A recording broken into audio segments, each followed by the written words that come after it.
Good morning, everyone. This is Uma coming to you today with your daily UVVL video on YouTube. So, hi guys. I hope you had a great weekend. I know I did.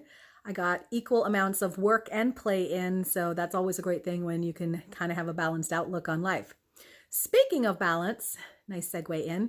I want to share a story about one of my children and just the importance of seeing lessons in life, no matter where they come from. And this is a really great story of mine that I love to share with my clients, and I'm hoping you get some sort of good feelings, good vibes out of it as well.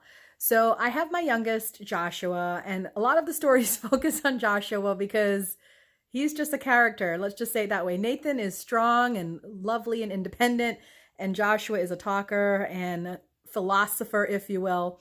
So one time when he was in elementary school, they had the exercise where they have a homework book and they bring home a homework book, and then they have to say on a scale from 1 to 10 how they're feeling emotionally, which I liked because I thought that was a really great way for the schools to check in with students and for parents to know how their kids are feeling.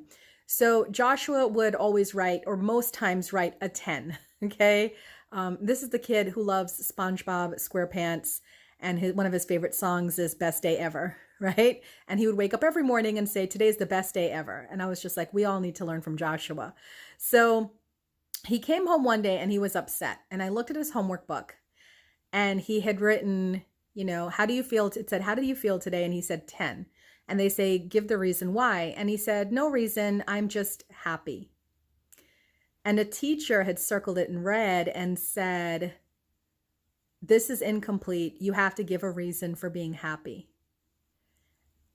And I can't tell you how that stabbed at my heart, because you see, in this household, we are, or try to be, consistently happy for no reason, okay? And Joshua has grown up in a household where there is happiness pretty much all the time. Him and his brother, they get up, they have a great breakfast, they love our routines, they go to school, they come home, mom's there, we have dinner together, we do things together, we watch our shows, they do homework, they go to bed, they have pretty good lives. And I strived very hard because of my past upbringing to make sure they have very good lives.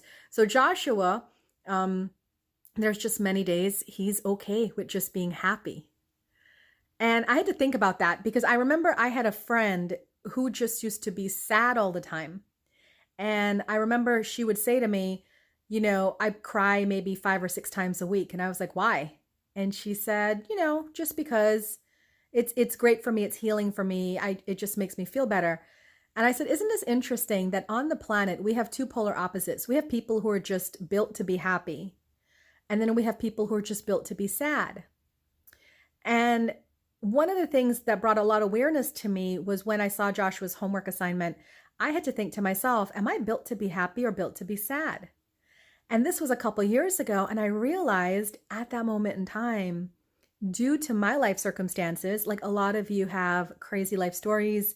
I'm sure mine is right up there with you, a child of rape and sexual abuse, addictions, growing up in a third world country, just a lot of things, right? And I realized I was built to be sad. Now, on the outside, I was happy, but on the inside, I suffered from, internal depression. And I changed my mind at that moment in time. I said, I no longer want to be built to be sad. I want to be built to be happy. I want to be a Joshua. Can't we all be a Joshua in this world, right? So I crossed out the teacher's red marks on my son's homework page, and I wrote in and I said, there is no reason. He doesn't need a reason to be happy. He's just happy. So let it go and accept that you have, out of all your difficult students, one happy child in your classroom. And Joshua was happy, went back to being happy. The teacher, never heard from her again, no problems about that front, but it was also a life lesson for me. So the video today is to check in with your internal compass. Are you more veering to the right, to be happy, to the left, to be sad? Are you neutral? And what can you do in your life to change things? What can you change in your environment? What can you change in your living conditions? What can you change in your relationships to just always consistently be happy? Because trust me, I've seen it in little old Joshua. So if he can do it, we can do it too. All right, that's your daily UVVL video of the day. I hope you enjoyed it. Please leave a comment below. Let me know how you feel about it. And please feel free to like and subscribe to my video on YouTube to show your support. Thanks, guys. Have a great day.